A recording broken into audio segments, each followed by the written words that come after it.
السلام علیکم ورحمۃ اللہ وبرکاتہ۔ سورہ کہف آیت مارکہ 23۔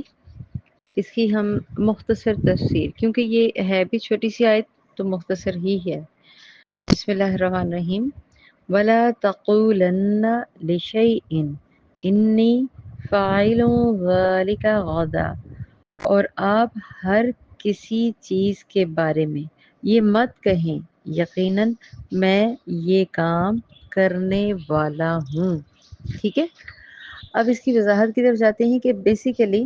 مستقبل میں کسی کام کا ارادہ کرنے پر انشاء اللہ کہہ لیا کرو، یہ ہے اس کی وضاحت مختصر ترین۔ تو یہاں پہ اللہ تعالیٰ نے ڈائریکٹ نبی اکرم صلی اللہ علیہ وآلہ وسلم کو مخاطب کر مطلب یہ اب سورہ کہف نہیں بلکہ آپ صلی اللہ علیہ وسلم پر جب وحی نازل ہو رہی تھی تو انہوں نے اللہ تعالیٰ نے ڈائریکٹ آپ صلی اللہ علیہ وآلہ وسلم کو مخاطب کر کے ارشاد فرمایا وَلَا تَقُولَنَّ لِشَيْءٍ إِنِّي فَاعِلٌ ذَلِكَ غَدًا، آپ کسی کام کے بارے میں یہ مت کہیں یقیناً میں کل یہ کام کرنے والا ہوں۔ تو لہٰذا رسول اکرم صلی اللہ علیہ وآلہ وسلم کے توسط سے یہ بیسیکلی ہم امت کو، دیکھیں نبی پاک ہوتے ہیں، صاف ہوتے ہیں، ان کو ہر چیز کا علم ہوتا ہے، اللہ تعالیٰ کی وحی کے اوپر ہی وہ چلتے ہیں، لیکن اس کا مقصد کیا ہے کہ نبی اکرم صلی اللہ علیہ وآلہ وسلم کے توسط سے ہمیں یہ آداب سکھائے جا رہے ہیں کہ تم مستقبل میں کل دوپہر شام ٹھہر کے جب بھی کوئی بھی کام کا ارادہ کرو تو اللہ تعالیٰ کی مشیت پر چھوڑ دو، اس لیے کہ وہ غالب القلوب ہے، وہ ہر چیز کا علم سے خوب واقف ہے۔ ایک اور بات یہاں پہ بتا دوں کہ یہ بات اصل میں اس موقع پر کہی گئی تھی، یہ جو کچھ عرصہ پہلے شروع کی آغاز کی آیات میں سورہ کہف کے میں نے بتایا تھا کہ ساری آیات اس طرح سے نہیں تھی اتری، کچھ درمیان میں سے یہ جب یہود کا اور آپ صلی اللہ علیہ وسلم سے سوالات جوابات کا سلسلہ چلا تو یہ تمام باتیں وہاں پہ پھر پوچھی گئی نبی اکرم صلی اللہ علیہ وآلہ وسلم سے۔ تو اس موقع پر بھی یہ جو آیت ہے،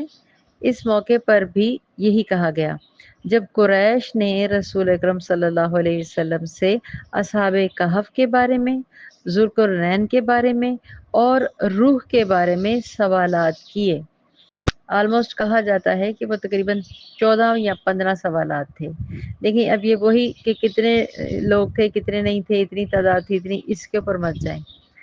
یہود نے، قریش نے یہ سوالات کیے تھے تو نبی اکرم صلی اللہ علیہ وسلم نے ان کو جوابات سارے ہی دیے، انہی میں سورہ کہف کا واقعہ ہم جو پڑھ رہے ہیں۔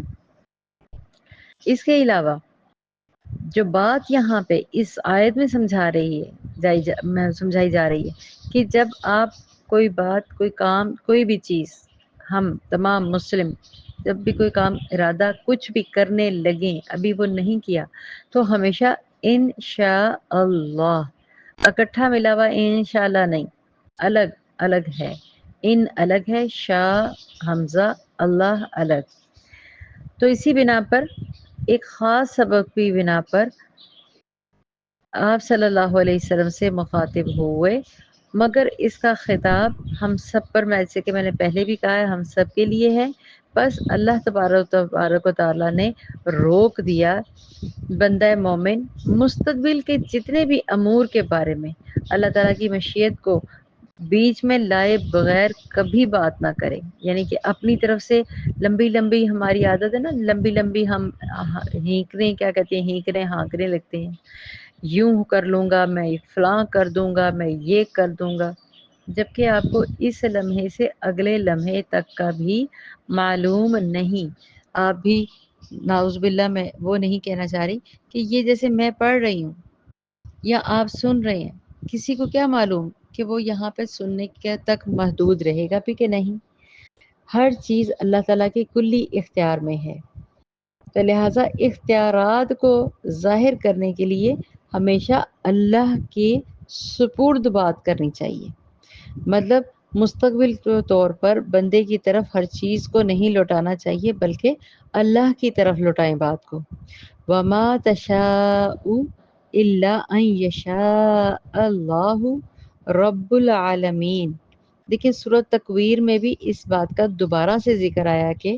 اگر تم نہیں چاہتے مگر یہ کہ اللہ چاہے تو جو سارے جہانوں کا رب ہے، مگر تم چاہتے ہو یا نہیں چاہتے تمہارا کیا تعلق اس میں، اگر اللہ نے چاہا تو یہ ہو جائے گا۔ تو آگے ہم بڑھتے ہیں اسی طریقے سے جیسے کہ کہا جا رہا ہے وَلَا تَقُولَنَّ، اور ایسا نہ کہا کرو لِشَيْءٍ، یہ کہ یہ والا کام انی فاعل ذَلِكَ غدا، یہ کام میں اسے کرنے والا ہوں، ٹھیک ہے۔ یہاں پر اب آپ دیکھیں ساتھ ہی اس کے ساتھ میں کہوں گی آیت مبارکہ 23 کی بجائے میں 24 کو بھی ساتھ میں ایڈ کرنا چاہوں گی، کیونکہ یہ تو میں نے آپ کے ساتھ ایکسپلین کر دی ہے 23 آیت۔ 24 کا کیا ہے؟ الا ان یشاء اللہ، یعنی یہ ساتھ کہا کرو کہ اگر اللہ چاہے تو، وذکروا ربک، یاد یعنی یہ وذکروا اور یاد کرو اپنے رب کو، اذا نسیتا، جب تم اسے بھول جاؤ، یعنی کہ اگر تم انشاءاللہ کہنا بھول جاؤ تو بعد میں جس وقت بھی یاد آئے اس کو دہرا لیا کرو۔ اب ہم سوچ میں پڑ جائیں گے نا کہ یہ تو ہم بھول گئے تھے تو آگے سے کیا کریں، اب ہم کیسے یاد رکھیں، او ہو میں نے تب انشاءاللہ کہنا بھول گئی، اب آگے میں کیا کروں۔ تو جب بھی آپ کو یاد آئے فوراً سے کہہ لیا کریں انشاءاللہ۔ یہاں پر ایک حدیث ضرور شیئر کرنا چاہوں گی، اور جب یہاں پہ ہے حدیث وَاذْكُرُوا رَبَّكَ إِذَا نَسِيتَ، اور جب آپ بھول جائیں تو اپنے رب کو یاد کریں، یعنی اگر انشاءاللہ کہنا بھول جاؤ تو اس وقت یاد آ جائے تو کہہ لو۔ ابن عباس رضی اللہ تعالیٰ عنہ نے قسم کھانے والے کے بارے میں فرماتے ہیں کہ وہ انشاءاللہ کہہ سکتا ہے گو کہ سال گزر جائے، اور دلیل میں آیت کا یہی ٹکڑا پیش کیا گیا۔ کون سا ٹکڑا؟ یہی والا الا انشاء اللہ واذکروا ربک اذا نسیت، جب تمہیں بھول جائے تو اس آیت کو ذہن میں رکھیں کہ کیا حدیث سے ثابت ہے کہ اگر آپ کو سال کے بعد بھی یاد آ جائے تو آپ اس کو پڑھ سکتے ہیں انشاءاللہ، کیونکہ انسان ہے نا، بھول چوک ہو جاتی ہے، بندہ بھول بھی سکتا ہے، تو اللہ کی مشیت کے اس کو یاد کروا دیتا ہے، اور جب اللہ چاہے تو اس کو یاد آ جائے فوراً سے پہلے اللہ سے معافی مانگتے ہوئے کہہ دے انشاءاللہ۔ اس طرح سے اور کافی زیادہ باتیں ہیں سورۃ قلم کے اندر بھی۔ آیت نمبر 17 سے لے کے 31 آیت تک سورۃ قلم آپ کھولیں تو آپ کو یہی موضوع ملے گا۔ یقیناً ہم نے انہیں بھی ویسے ہی آزمائش میں ڈالا جیسے ہم نے باغ والوں کی آزمائش کی تھی، جب انہوں نے قسم کھائی کہ صبح سویرے ہی اس کا پھل ضرور توڑیں گے، وہ استثناء نہیں کر رہے تھے، چنانچہ تیرے رب کی طرف سے ایک اچانک عذاب پھر گیا، حالانکہ وہ سو رہے تھے۔ وہ باغ صبح جب وہ اٹھی، مطلب جب وہ باغ میں صبح اٹھے تو کیا ہوا تھا، فصل کٹی ہوئی کی مانند تھی۔ پھر صبح ہوتے ہی انہوں نے ایک دوسرے کو پکارا، یہ صبح صبح اپنی کھیتی پر پہنچو اگر تم پھل توڑنے والے ہو۔ چنانچہ وہ چل پڑے اور آپس میں چپکے چپکے باتیں کرتے جاتے تھے کہ آج کوئی مسکین تمہارے پاس باغ میں ہرگز داخل نہ ہونے پائے، اور صبح وہ نکلے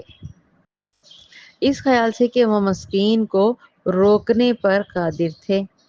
مگر اب جب انہوں نے اس باغ کو دیکھا اور کہا، یا تو کہا بھی آ سکتا ہے اور کہا بھی آ سکتا ہے، یقیناً ہم ضرور راستہ بھولے ہوئے ہیں، بلکہ ہم محروم ہیں۔ ان میں سے بہتر آدمی نے کہا، کیا میں تمہیں کہتا نہ تھا کہ تم تسبیح کیوں نہیں کرتے؟ انہوں نے کہا، اللہ پاک ہے ہمارا پروردگار، بلا شبہ ہم ہی ظالم تھے۔ اور پھر وہ ایک دوسرے پر متوجہ ہو کر آپس میں ملامت کرنے لگے۔ انہوں نے کہا ہائے ہماری بربادی، ہم حد سے زیادہ بڑھے ہوئے تھے۔ یعنی اس سورۃ قلم کی جو آیت مبارکہ 17 سے 31 تک جو میں نے ترجمہ صرف آپ کے ساتھ شیئر کیا ہے، اس سے آپ کو بخوبی اندازہ ہو گیا ہوگا کہ کیا کہنا چاہ رہے ہیں کہ آپ انشاءاللہ کہنا جب بھول جاتے ہیں تو اللہ چاہے تو وہ بستیاں تک اجڑ جاتی ہیں۔ یہ تو پھل کا ذکر تھا، ان کی کھیتی کا ذکر تھا۔ لہذا وَاذْكُرُوا رَبَّكَ، اور یاد کرو اپنے رب کو، اذا نسیتا، جب تم بھول جاؤ۔ اسی لیے میں نے کہا آیت مبارکہ یہ جو ہے 23 اور 24 دونوں کا آپس میں ربط تھا، دونوں کو میں چاہ رہی تھی آپ دونوں کو اکٹھا پڑھ لیں، تجوید ہم بعد میں کر لیں گے۔ وَقُلْ عَسَىٰ، اور کہا جائے یا توقع ہے کہ امید ہے، اَن یہدینا، کہ دکھائی دے گا مجھے رب، رہنمائی دے گا میرے ربی، میرا رب، لِأَقْرَبَ، اس سے قریب تک، من ھذا رشدا، کس سے قریب تک؟ رشدا، رشد اور ہدایت یاد رکھیں، یعنی میرا رب رشد و ہدایت سے قریب تر میری رہنمائی فرما دے گا۔ یعنی آپ لوگ جس بارے میں مجھ سے سوال کر رہے ہیں تو آپ مطلب اس بات پہ امید ہے کہ میرا رب مجھے صحیح ترین بات بتائے گا۔ یہاں پہ آپ کو یاد آنا چاہیے کہ میں نے ابھی پچھلی آیت مبارکہ میں کہا کہ یہود جو قریش والے تھے وہ نبی اکرم صلی اللہ علیہ وآلہ وسلم سے روح کے بارے میں، عذاب کے بارے میں، قبر کے بارے میں، اس طرح سے انہوں نے کافی سوالات کیے۔ تو آپ صلی اللہ علیہ وآلہ وسلم نے کیا دعا فرمائی کہ میرا اگر رب چاہے گا تو میری رہنمائی فرمائے گا، اور ایسا ہی ہوا۔ تو یہاں پہ اس بات کا پتہ چل رہا ہے کہ نبی اکرم صلی اللہ علیہ وسلم بھی ایک بیسیکلی انسان تھے، ایک بشر تھے، جو کہتے ہیں نا کہ آپ صلی اللہ علیہ وسلم نوری تھے، وہ نور سے بنے تھے، نہیں۔ دیکھیں بات کی گہرائی کو سمجھا کریں، یہاں پہ نوری کہنا برا نہیں ہے، لیکن نور سمجھ لینا صرف، یہ بات غلط ہے۔ اللہ تعالیٰ نے تمام پیغمبروں کو مٹی، خاص مٹی کے ساتھ اپنے نور والی برکت والی مٹی سے ضرور بنایا ہے، اس لیے وہ اعلیٰ اور ابتر ہیں، لیکن ان کو اپنے برابر ہرگز نہ سمجھنا۔ اس کوتاہی کو، میری بات کو غلط نہ سمجھنا آپ بھی پلیز، کہ میں بتانا یہ چاہ رہی ہوں کہ نبی اکرم صلی اللہ علیہ وآلہ وسلم کو بھی جب تک اللہ تعالیٰ کا حکم نہ ہو، جب تک اللہ نہ چاہے، جب تک اللہ تعالیٰ ان کو وحی نہ کریں، کوئی چیز ان کو خود سے علم نہیں ہو سکتی۔ تو وہ تو پیغمبروں کا حال ہے، جو لوگ یہ کہہ دیتے ہیں کہ نبی پاک یہ ہر علم، کلی علم سے واقف ہیں، ایسے الفاظ ادا کر کے اپنے ایمان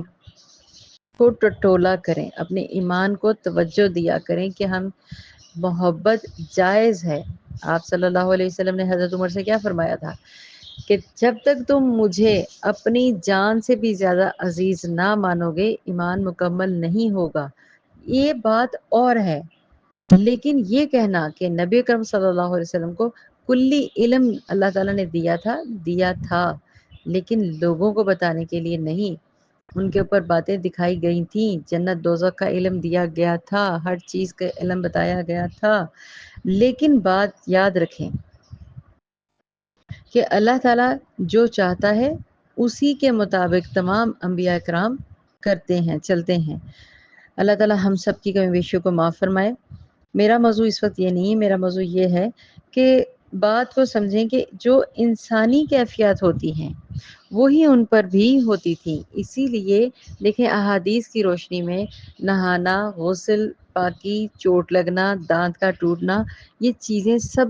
سب ہم نے پڑھی ہیں نبی اکرم صلی اللہ علیہ وسلم کے ساتھ، ان کے بارے میں، ان کے حوالے میں، غزوہ کی حکمتیں، جب ان سے کہا گیا ایک غزوہ میں کہ ہم غلے کو کیسے سٹور کریں تو انہوں نے کہا اس کا علم مجھے نہیں ہے، یہ آپ ان لوگوں سے پوچھیں جو تجربہ کار ہیں، جو کھیتی باڑی کرتے ہیں، اور اللہ تعالیٰ نے آپ صلی اللہ علیہ وسلم کو مزید حکمتیں سکھائیں، اور پھر وہ غلہ کیسے سٹور کیا جاتا ہے، خندق کا واقعہ آپ سب کو معلوم ہوگا۔ تو لہٰذا ضرورت سے زیادہ گھما کر جانا، میں اس سے پرہیز یا اجتناب کے لیے کہہ رہی ہوں کہ نعوذ باللہ وہ جس طرح سے کچھ حضرات علی مولا اور آپ صلی اللہ علیہ وسلم کو برابری دے دیتے ہیں، اس طرح سے معاملے نہیں کرنے چاہیے۔ بہرحال اس آیت کا مبارک کا جو موضوع ہے وہ یہ ہے کہ جب آپ کو مبالغہ آرائی ہو، کوئی چیز آپ کو بھول جائے، کوئی چیز آپ نے عمل کرنا ہو، تو سب سے پہلی بات انشاءاللہ کہنا لازمی کریں، ورنہ پھر نقصان اٹھانا ہو سکتا ہے۔ لیکن اگر آپ بھول بھی جائیں، غلطی سے بھول بھی جائیں، انشاءاللہ کہنا بھول بھی جائیں، تو یہ دوسری آیت بتا رہی ہے 24 آیت کہ آپ کیا کریں، اللہ تعالیٰ سے اسی طریقے سے استغفار کر کے انشاءاللہ اللہ تعالیٰ اگر تو نے چاہا تو انشاءاللہ تو اس کو کامیابی میں بدل دے گا۔ کیونکہ دیکھیں بھول چوک انسان سے ہو جاتی ہے، جہاں اصلاح کی ضرورت ہوتی ہے اللہ وہاں پر خود بخود انسان کی اصلاح میں اضافہ فرما دیتا ہے۔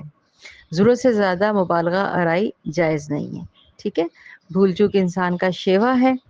کوئی چیز، کوئی کمی، کوئی واقعہ ہو جائے تو پھر یاد آنے پر فوراً انشاءاللہ کہہ دینا کوئی حرج نہیں ہے۔ اللہ تعالیٰ میری بھی کمی بیشی معاف فرمائے، اور اللہ تعالیٰ نیکیوں میں سبقت لے جانے والا آپ کو، ہمیں، ہم سب کو، امت مسلمہ کو توفیق عطا فرمائے، اور اصل اور حق سچ کو سمجھنے کی بھی توفیق عطا فرمائے، آمین انشاءاللہ۔ السلام علیکم ورحمۃ اللہ وبرکاتہ۔